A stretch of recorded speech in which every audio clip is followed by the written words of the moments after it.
Dewasa ini, keberhasilan sebuah pendidikan tidak dapat dilepaskan dari sebuah cara, tak terkecuali proses pendidikan sofistik.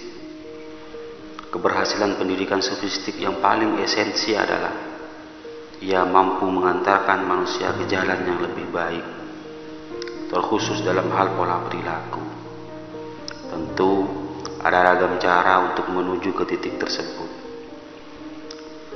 Syekh Zainuddin Al-Malibari menuturkan, sesungguhnya tasawuf adalah budi pekerti. Jelas sekali, tasawuf memiliki cara bagaimana ia mampu membangun karakter. Tasawuf sebagai ilmu ruhaniyah menekankan bangunan dari dalam, membangun jati diri dari akar, memiliki efek yang sangat manjur. Penekanan kesufian dari dasar jiwa ini memiliki bekas yang tak mudah terhapus. Makanya, dalam buku ini ditegaskan bahwa pendidikan karakter dalam tinjauan tasawuf esensinya adalah akhlak. Sebab derajat akhlak berada di atas keilmuan. Sebagaimana kalam hikmah berbunyi, budi pekerti berada di atas ilmu. Barang siapa yang tidak berbudi pekerti yang baik, maka ia sama halnya dengan tidak berilmu. Bagaimana cara tasawuf membangun pendidikan karakter? Untuk menjawab pertanyaan di atas, buku ini memberikan peta jalan yang terangkum dalam 3 proses. Pertama, proses pembebasan diri dari penyakit jiwa dan hati melalui kegiatan ta'abbudiyah beribadah. Proses ini sedikitnya meliputi 4 tahap, yaitu taubat, wara, zuhud, dan qanaah atau menerima apa adanya. Dalam arti membutuhkan Allah dan Rasulnya di setiap waktu dan tempat. Proses ini disebut takhalli, melepaskan diri. Kedua, proses tahalli yaitu proses pembangun jiwa dengan cara takarrub, mendekatkan kualitas diri dengan Allah tanpa mengharap kompensasi, yaitu dosa pahala atau surga neraka. Tujuan takarrub adalah mendekatkan diri kepada Allah sampai menyatu dengannya. Artinya, menjadikan Allah sebagai tempat bergantung. Terdapat 4 tangga yang harus ditempuh dalam proses ini, yaitu tawakal, sabar, ridha, dan senantiasa bersyukur. Ketiga, proses tajalli, pencerahan diri. Maksudnya adalah proses pencerahan jiwa yang bersifat ilahiyah melalui amal soleh dan kontemplasi. Proses ini juga memiliki 4 tahap, yaitu mahabbah, cinta kepada Allah, ma'rifah, hakikat, dan kasyaf atau tersingkapnya tabir secara tersembunyi atau rahasia.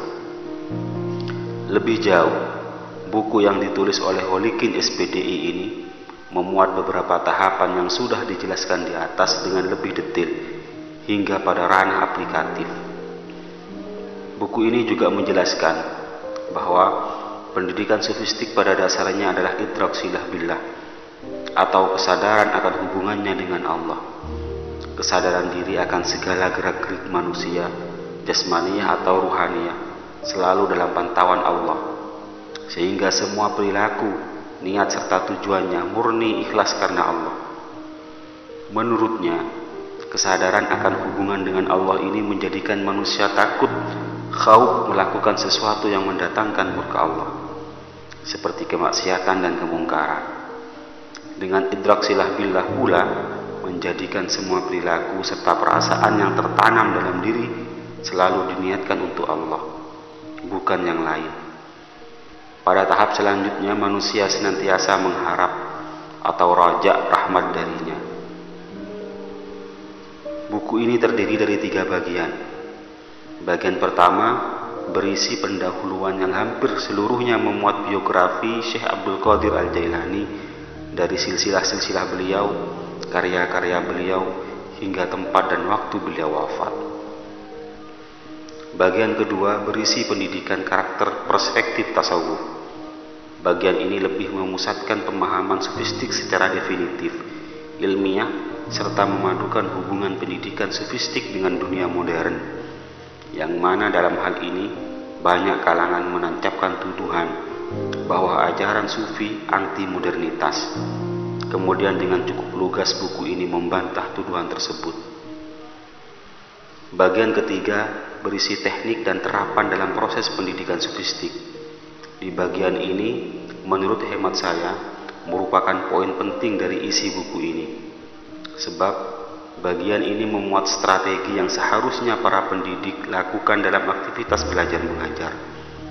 Di bagian ini pula dijelaskan strategi aplikatif pendidikan karakter berbasis sufistik. Yang terakhir dari bagian ini adalah berisikan kata-kata mutiara Syekh Abdul Qadir Al-Jailani yang diadopsi dari tulisan-tulisan beliau di banyak kitabnya. Menariknya, buku ini tidak saja mempreteli kehidupan Syekh Abdul Qadir Al-Jailani dalam kaitannya dengan pendidikan beliau, baik sewaktu beliau menjadi murid atau menjadi guru.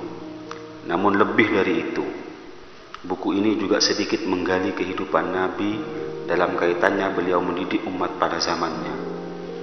Namun sayangnya, buku ini kurang dari 40% karya-karya primer Syekh Abdul Qadir Al-Jailani yang digunakan sebagai sumber rujukan. Hal ini dapat dilihat dari bagian daftar referensi buku ini. Padahal ada puluhan kitab karya beliau lainnya yang mestinya digunakan sebagai sumber primer. Sebab menurut hemat saya, kurang pas jika menggali bidang-bidang tertentu dari salah satu tokoh, namun digali dari sumber primer yang sangat terbatas. Meski begitu, buku ini cukup memuaskan apalagi untuk saya yang awam perihal kajian sufistik.